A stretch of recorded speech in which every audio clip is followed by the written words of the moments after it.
Là où nous sommes, c'est l'endroit de Uhud.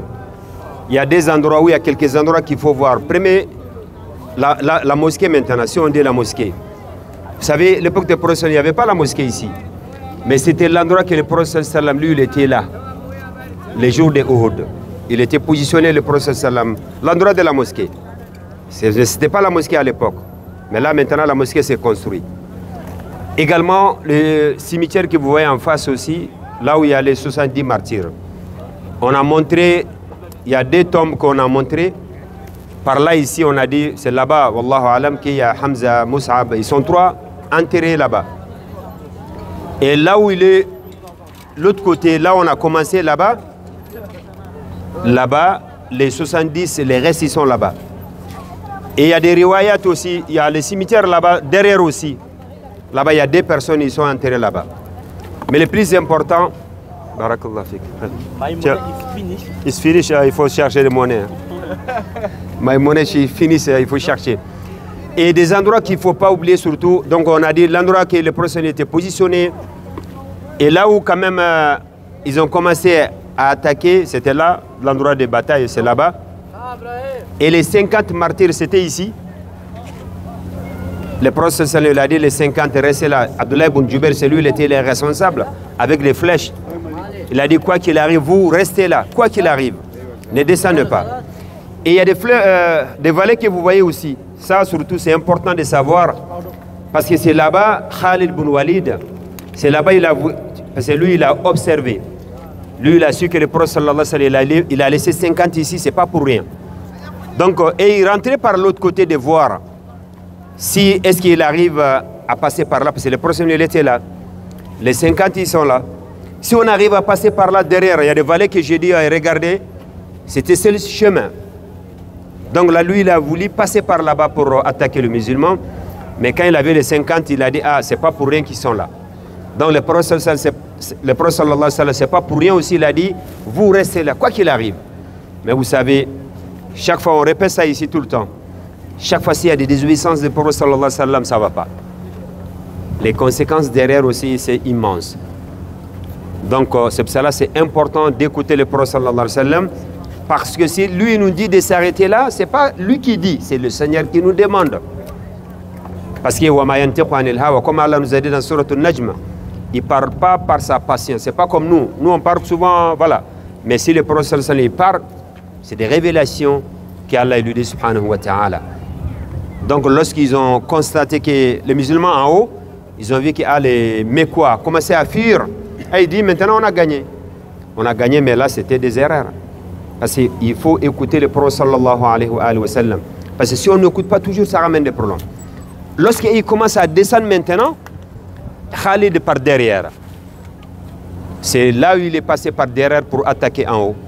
Il est passé par là, de monter maintenant. Ben, les autres, ils sont en haut. Et il voit qu'il est en bas seulement. Et c'est de là qu'il a pu monter, d'attaquer, de bien frapper, comme vous avez déjà entendu. Mais en réel, c'est ça. C'est là, ici. Sauf qu'il y avait quelques personnes, moins de 10 personnes, ils sont restés parmi les 50. Donc vous savez quand même, il ne peut pas défendre tout le monde. C'est de là, ils ont vraiment tué beaucoup de personnes aussi. Et après, le prophète, même lui, il était blessé. C'est de là, on avait dit, sa position, c'était ici. C'est à partir de là, il commençait à partir. Il attend que le prophète il est décédé. Et ça aussi, donc, les gens, ils commençaient à décourager en ce moment. Parce que si on attend que le prophète il est décédé, ça ne va pas. Donc maintenant, les musulmans avec le prophète sallam, ils se sont réfugiés dans la grotte. Donc c'est pour cela, comme j'ai dit, l'écart souvent, c'est pas facile l'accès, mais maintenant on va essayer de voir par derrière. C'est là où le prophète est parti avec le groupe. Et ils ont fait des plans derrière, devant lui aussi. Il est tombé là-dessus le prophète sallam. Le fils Abu Lahab. On arrive à voir souvent, c'est triste aussi, mais il était blessé le prophète sallallahu alayhi wa sallam parce qu'il avait un manteau en ferraille, c'est ça, pour se protéger. Il y avait des casques aussi pour se protéger. Et tout ça, pour se protéger de quoi? Contre quoi?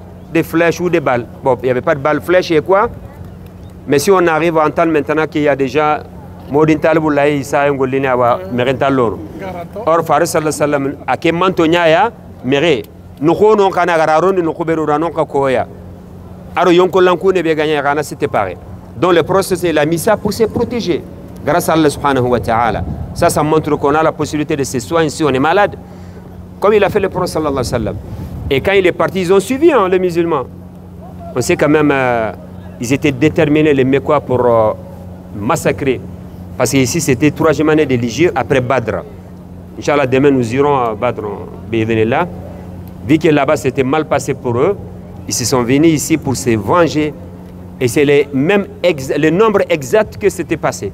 Les nombres musulmans qui sont tombés les jours de Badr, et c'est le même nombre de Mekwa qui sont tombés ici. Et les 70 martyrs qui sont tombés ici, c'est idem aussi, ils sont tombés à la Mecque aussi, l'inverse. Je pense que vous avez compris. Albert, tu as compris? Tu as dit oui, est-ce que tu as compris? Ah, tu vas nous expliquer dans l'écart. Hein? Parce que tu as dit, tu as bien compris. Khair, Inch'Allah. Ça, on arrive à comprendre vraiment, de tirer les leçons qu'on doit sortir avec, que chaque fois qu'il y a des désobéissances d'Allah subhanahu wa ta'ala, désobéissance du prophète sallallahu alayhi wa sallam, ça ne va pas. Également ici pour distinguer entre les hypocrites et les croyants. Parce que les jours de Badr c'était excellent, vous verrez demain. Mais ici, les jours de Uhud, c'était mal terminé parce qu'il y avait des désobéissances.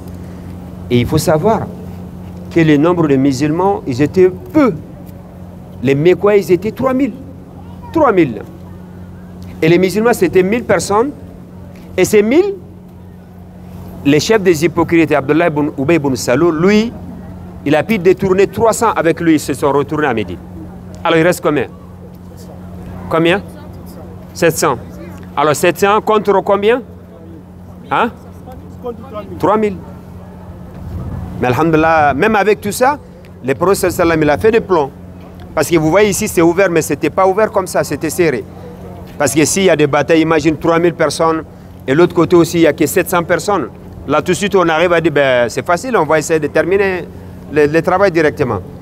Mais derrière, là-bas, il y avait des palmiers qui entourent ici. Le prophète il a fait en sorte qu'ils arrivent à les ramener ici, comme ça, de les croiser bien comme il faut, surtout les 50 en haut, il n'y avait pas de porte qu'on peut rentrer.